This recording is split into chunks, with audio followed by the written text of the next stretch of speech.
So we've covered the first two C's of fascia, those being the connect and the communicate piece.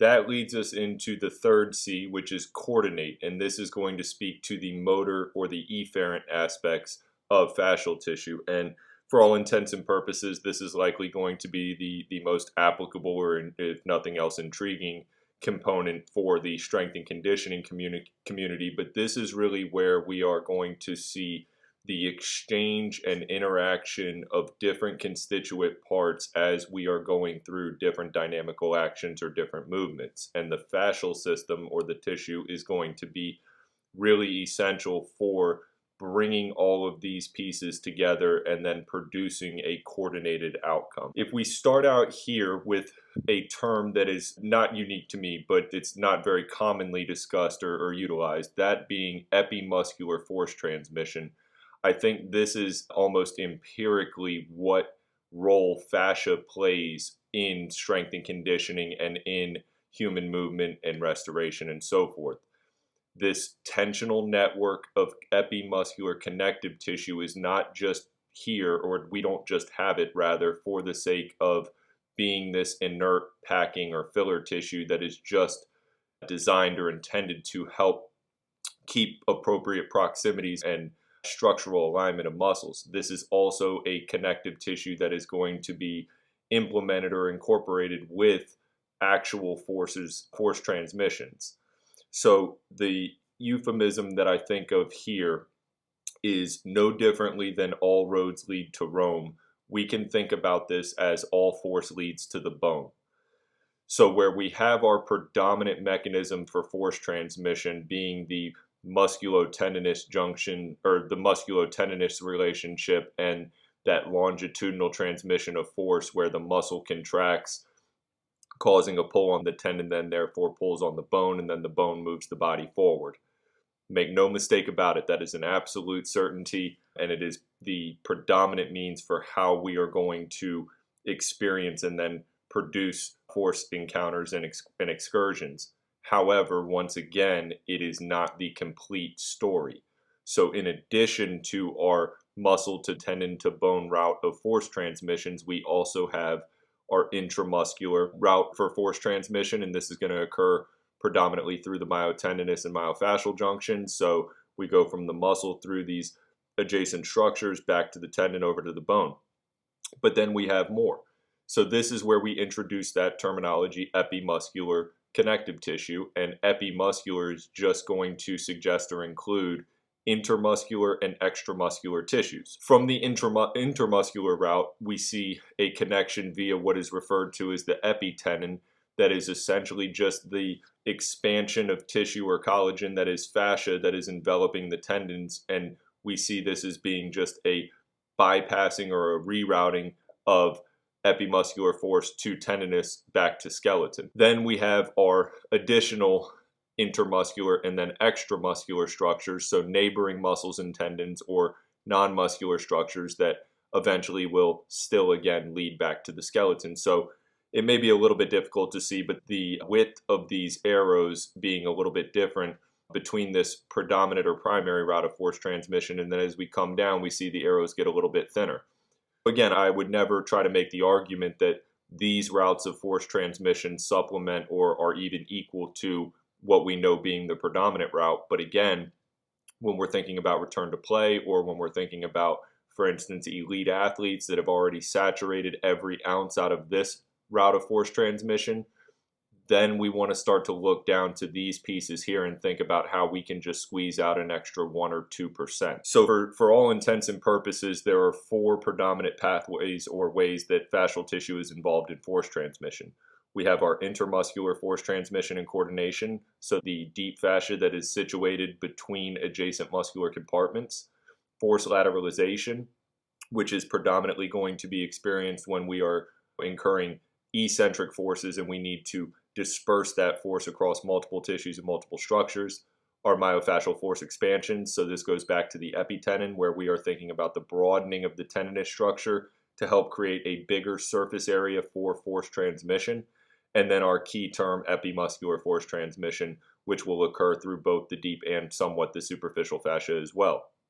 And as we mentioned in a previous module, there's studies that are suggesting that up to 30 to 40% of total mechanical force transmission may be occurring in some way through the deep fascia. So the biggest knock on all of the fascial conversations over the recent years has been, okay, but what does it do for force? What does it do for performance? How does this incorporate or implicate the progression of speed or the progression of strength? This is the answer.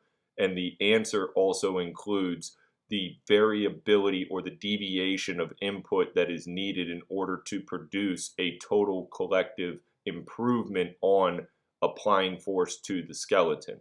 So in other words, if we just do everything with feet flat, center of pressure, bilateral stance, compressive load, that adaptation threshold is going to run dry at some point for everyone.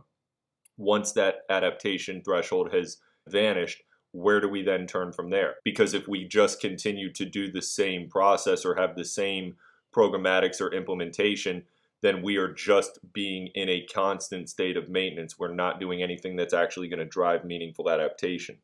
So even for something that is as linear as sprinting, and now we're thinking about just true track and field athletes, even though this is a predictive and predominantly linear process or execution of speed, we still need to think about the deviation within the body and the different angulation of the foot depending on where they are within their sprint. So going through a turn versus being on a straightaway, we can get into a lot of different variables, but essentially the point being there's even variation within sports that are as linear as that. And ultimately, I think my theory is that the more diverse our pathways are, or our potential for force pathways are, the more efficiently the athlete will be able to transmit forces. So I think now jumping back to more team-based sports and more field or court sports, I think that the broader or the more, again, variability that we have for routing and transmitting forces, the more efficiently we'll be able to do. And then with more efficient force transmission comes less vulnerability to specific structural overload. So thinking about things like plantar fasciitis or Achilles tendinopathy,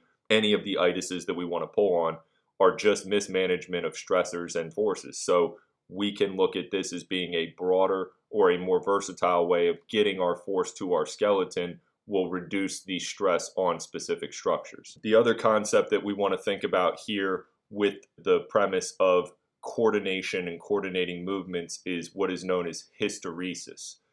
So I know Stu and Altis has touched on this extensively as well, but with hysteresis, what we are thinking about is essentially the kinetic energy that is lost as heat between cycles of loading and unloading. So as it's shown here on this graphic to the left, we see that there is basically a diminishing return of energy and then therefore our ability to produce force as we go through subsequent cycles.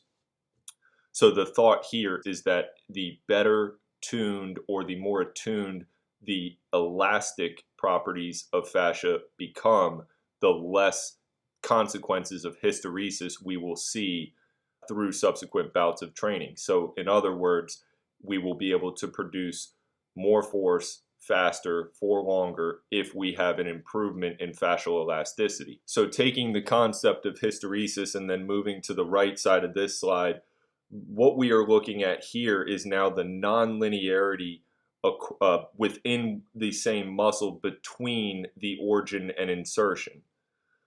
So in other words, when we get pull on a muscle, we don't get uniformed or proportional pull from origin and insertion. And depending on whatever the action is or whatever the demands of movement are, is going to change how this is divvied out between the origin and insertion. But really, we don't even necessarily need a specific example here. We just want to think about this conceptually, where we have always been taught and conditioned to think that there's this evenly distributed pull across the muscle fibers and across from, again, between origin and insertion, and it's just not necessarily the case. The presence of hysteresis or creep is going to then amplify this disproportionality between origin and insertion when we have disruption to resting length tension relationships. So as we can see here in this graphic, A and C are looking at active conditions where B and D are looking at passive conditions. So we see that there is going to be a difference between the insertion, which is the dashed line, and the origin, which is the solid line here. And to be fair on this, some of this may be getting into minutia, but again, when we start thinking about things like injury or return to play, or we're thinking about elite level athletes, these marginal differences absolutely accumulate and add up. So we go back and relate this to our fascial points. We've discussed how fascia is more lateralized and nonlinear in nature and has this specific lattice-like structure to it. So if we can say that the musculotendinous unit is nonlinear between origin and insertion, and then we apply this nonlinearity construct of fascia on top of that, that to me again reinforces that we have to stop training athletes like robots and powerlifters. There has to be more dynamic to what we're doing. There has to be more variability in order to attune the system to this nonlinearity of function. And then to touch on the different conditions that are shown down here. Now, for some reason, this study, which is cited up here in the top left, actually did not really discuss or identify what these different conditions were. However, I interpreted this very simply as saying, okay, what it means is that it's sensitive to change. So whether we talk about manipulating or changing the athlete's foot position, center of pressure, or we think about the different types of resistance, so using a cable versus using static load, or we think about where the load is placed, so the difference between a back rack and a front rack or a Zercher hold on a split squat pattern, different conditions are going to stimulate different responses from the body. And whereas on the graph up here on the top left, or the A graph, the differences between the insertion and origin seem to be pretty small, but for whatever this theoretical condition was for this study, that gap seems to widen, and it's the same on the passive side. So once again, I just interpreted that as the body's sensitive to input, and what we do matters. So we need to be very deliberate with our training parameters and how we are having athletes execute movement. Finally, for the coordination piece, we want to look at myofascial forces. And the term that I've used throughout this course and then in others is myofascial force expansions, which is a term that I specifically adopted from the Stecco group. But myofascial force expansions are going to play a critical role in synergy and synergist muscle activity. So this is a really prominent study that I have just really gotten a lot of information out of, and both of these graphics are pulled from that. But to start with this first graphic here, this is showing a simulation of the relationship between the gastroc and the soleus, and then there on the adjoined Achilles tendon based on what the knee angle or the knee position is, and also to the corresponding foot position. So they were showing differences with different plantar flexion or dorsiflexion moments. But to get to the point here, when we look at passive knee extension, we see that there's almost like this slack or this crimp, the two muscles or the epimuscular fascial in between these two. So that's going to change the amount of pull that we are going to experience on the Achilles based on this crimping or this slack between the gastrocs and the soleus. Comparing that to when we are performing knee extension when the gastroc is activated, so to assume that there is knee extension with concurrent plantar flexion, we see that we are getting a much more significant pull out of the gastroc, and that almost pulls these epimuscular structures to full attention and creates a direct continuity between the gastroc and the soleus. So that will, if nothing else, change the net resultant moment or force that is applied to the Achilles tendon, and depending on whatever those demands are, could be for better or for worse. But again, the takeaway being that there is a difference in the net resultant force applied to the Achilles based on whether we have passive or active knee extension with concurrent gastroc activation or plantar flexion. Carrying that over into this graph over here, this is essentially showing the same thing, just in a little bit of a different illustration. But what they're getting at here is that when we are passive, we obviously have a net resultant force of 0 on the muscles. So there's going to be a certain sarcomere length with that condition. If we then selectively or isolate and activate one of the two muscles that are involved in this theoretical example here, if muscle 2 is activated, that becomes our net resultant force. And when muscle 1 is activated, that becomes our net resultant force. Now, here's where this gets interesting.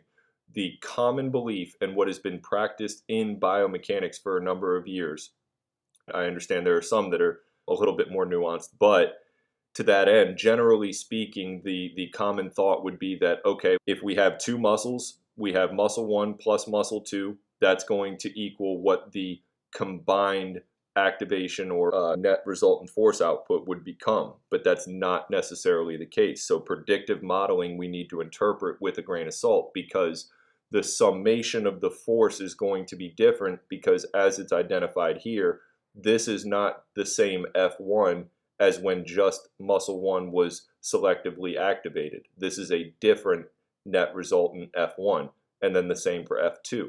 So the summation of force is actually going to be probably greater than what we would see if we just activated 1, activated 2, and added them together. And this is really because of the change in sarcomere length as we have concurrent or synergist activity between the two muscles. So in other words, when muscle 1 activates on its own, that's a different connectivity, or a different contractility rather, because there are these adjacent epiconnective structures that are being activated.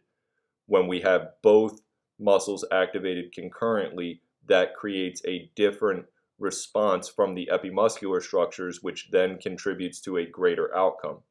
But to bring all of this to a close here and tying it back to our central points of fascia and coordination, I think these two images in particular, and this study as well, do a good job of illustrating the practical significance of what at least I would term to be quote-unquote fascial-based training. It's just having consideration for these epimuscular structures and how the different positions and pressures and the way in which we're loading the body has direct influence on how it's received. Again, as it relates back to our training points, this is where I'm thinking about the training variability and having some of these deviations throughout a training session for the sake of trying to stress the epimuscular tissue in different ways. And then also, too, I think it highlights the significance of emphasizing or utilizing total body movements that require or force groupings of muscles to work as synergists, because ultimately the more improved our ability to synergize forces, the more improved our efficiency becomes.